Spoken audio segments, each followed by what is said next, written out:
Daryl Manzie.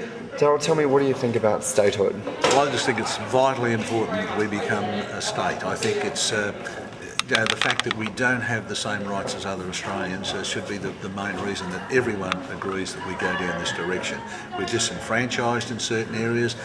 Our laws can be overridden, our wishes can be overridden by another government in another place.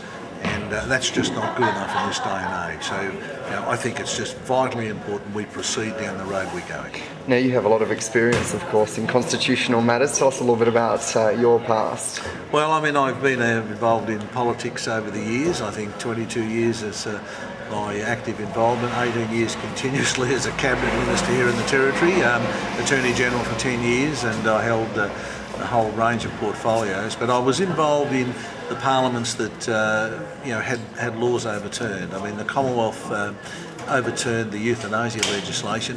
85% of Territorians agreed and wanted that to happen, and to have someone from another place, the law didn't affect them, but they just said, oh, well, this is not good enough. It doesn't affect me, but I know what's good for other people.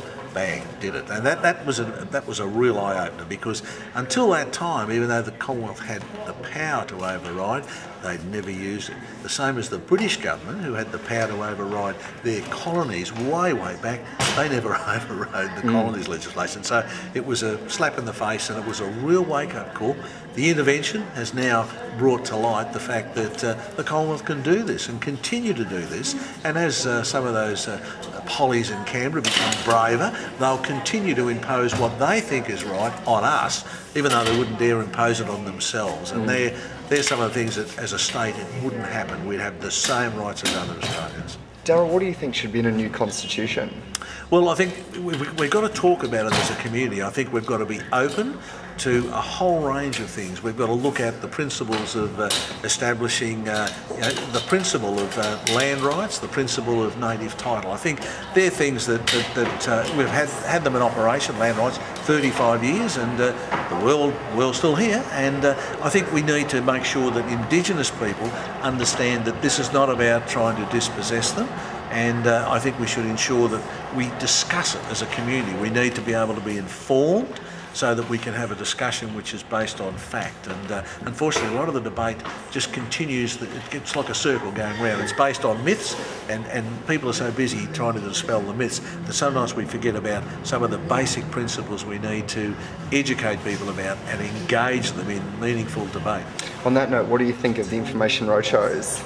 I think they're terrific. I'd like to see more of them. I wish more people would come along, but you can't force people to come. But I think the fact that you're out, you're doing this, I think it's really important. And I just encourage all Territorians, if they find out that there is a statehood roadshow going on, come along. I mean, it's only a couple of hours. It's making this place better for you. It's making it better for your kids and your grandkids. And it's really important that we do everything we can to ensure our kids grow up with the equality with the rest of Australia. At the moment, it's not there, and that's the basis of revolution, So I think we really need to encourage people, get on board, talk about it, think about it, and tell everyone else what's going on, and encourage them to look at what statehood's about, look at the constitutional principles involved, look at how we can become the next state of Australia. Anything else you'd like to add? I think I've said enough.